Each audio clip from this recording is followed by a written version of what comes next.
کہ رسول اللہ صلی اللہ علیہ وسلم نے فرمایا، جب سلیمان علیہ السلام نے بیت المقدس کو تعمیر کیا تو اللہ تعالیٰ سے 3 دعائیں مانگی، ان میں سے اللہ تعالیٰ نے 2 قبول فرمائیں اور ایک کے بارے میں ہم امید رکھتے ہیں کہ وہ ہمیں ملے گی۔ انہوں نے پہلا سوال یہ کیا کہ مجھے ایسی حکومت دے جو تیری حکومت کے موافق ہو، یعنی عدل و انصاف کی فراوانی ہو اور کسی پر ظلم و زیادتی نہ ہو۔ اللہ نے یہ دعا قبول فرمائی۔ دوسرا سوال یہ کیا، مجھے ایسا ملک عطا فرما جو میرے سوا کسی شخص کے لائق نہ ہو۔ اللہ تعالیٰ نے یہ دعا بھی قبول فرما لی۔ تیسرا سوال یہ کیا کہ جو شخص بھی گھر سے نکلے اور وہ مسجد اقصی میں نماز پڑھنے کا ارادہ رکھتا ہو تو وہ اپنے گناہوں سے اس طرح نکل جائے جس طرح کے پیدائش کے دن تھا۔ اس تیسرے سوال کے متعلق رسول اللہ صلی اللہ علیہ وسلم نے فرمایا، امید ہے یہ دعا اللہ نے ہمارے لیے رکھ لی ہو۔ اللہ تعالیٰ نے انہیں اس قدر طاقت اور قدرت عطا فرمائی تھی، لیکن اس کے باوجود آپ بشر تھے اور موت ہر بشر کو پہنچ کر رہتی ہے۔ انسان جس قدر بھی قدرت حاصل کر لے، جتنا بھی غلبہ پالے، جتنی بھی عظمت حاصل کر لے، لیکن موت سے نہیں بچ سکتا۔ اللہ تعالیٰ نے تو نبی کریم صلی اللہ علیہ وسلم کے متعلق فرمایا ہے، سورۃ الزمر آیت 30 میں ہے، بے شک خود آپ کو بھی موت کا مزہ چکھنا ہے اور یہ سب بھی مرنے والے ہیں۔ اللہ تعالیٰ نے چاہا کہ سلیمان علیہ السلام کی موت سے بھی لوگوں کو عبرت ہو اور نشانیاں ظاہر ہوں، کیونکہ اس دور میں لوگ جنات کے فتنے میں مبتلا تھے۔ یہ خیال کرتے تھے کہ جنات کو غیب کا علم ہے۔ اللہ تعالیٰ نے چاہا کہ لوگوں کو سلیمان علیہ السلام کی موت کے ذریعے بتائیں کہ جنات کو علم غیب نہیں ہے۔ ایک دن سلیمان علیہ السلام نے جنات کو سختی کے ساتھ مسخر کیا اور وہ آپ کے سامنے کام کرنے لگے۔ آپ ان کی نگرانی کرتے رہتے۔ جنات کے دلوں میں آپ کا بہت خوف تھا۔ آپ انہیں سستی کرنے پر سخت سزا دیتے تھے۔ آپ کھڑے ان کی نگرانی کر رہے تھے۔ اس وقت آپ کی عمر 150 سال تھی۔ جنات بیت المقدس کی تعمیر میں مصروف تھے۔ ایسے میں آپ نے اپنا عصا پکڑا اور اس پر اپنی ہتھیلیاں ٹکا دی، پھر ہتھیلیوں پر اپنا سر رکھ دیا۔ اس طرح ان کی نگرانی کرتے رہے۔ اسی حالت میں اللہ تعالیٰ نے آپ کی روح قبض کر لی، تاہم آپ کی آنکھیں کھلی رہیں۔ ادھر جن مسلسل کام میں لگے رہے۔ وہ یہی خیال کرتے رہے کہ سلیمان علیہ السلام زندہ ہیں اور انہیں دیکھ رہے ہیں۔ آپ کا خلیفہ آیا تو وہ جان گیا آپ انتقال کر گئے ہیں، لیکن اس نے بھی جنات پر یہ بات ظاہر نہ کی۔ اس طرح 2 سال گزر گئے۔ جن اس قدر سخت نگرانی پر حیران تھے۔ وہ دیکھ رہے تھے کہ 2 سال سے سلیمان علیہ السلام نے حرکت تک نہیں کی، پلک تک نہیں جھپکی۔ ادھر اللہ تعالیٰ نے دیمک کو سلیمان علیہ السلام کے عصا پر مسلط کر دیا۔ وہ اندر اندر لاٹھی کو کھوکھلا کرتی رہی۔ آخر لاٹھی ٹوٹ گئی۔ سلیمان علیہ السلام زمین پر گر گئے۔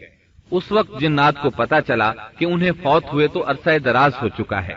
تب انسانوں کو بھی معلوم ہو گیا کہ جنات کو غیب کا علم نہیں ہے۔ اللہ تعالیٰ سورہ سبا آیت 14 میں فرماتے ہیں، پھر جب ہم نے ان پر موت کا حکم بھیج دیا تو ان کی خبر جنات کو کسی نے نہ دی سوائے گھن کے کیڑے کے جو ان کے عصا کو کھا رہا تھا۔ بس جب سلیمان گر پڑے تو اس وقت جنات نے جان لیا کہ اگر وہ غیب دان ہوتے تو اس ذلت کے عذاب میں مبتلا نہ رہتے۔ اس طرح اللہ تعالیٰ نے لوگوں کو مطلع کر دیا کہ جنات بھی مخلوق ہیں، غیب دان نہیں۔ اللہ تعالیٰ ہی ان پر قادر ہے۔ اور اسی کے ساتھ سلیمان علیہ السلام کا قصہ اپنے اختتام کو پہنچا۔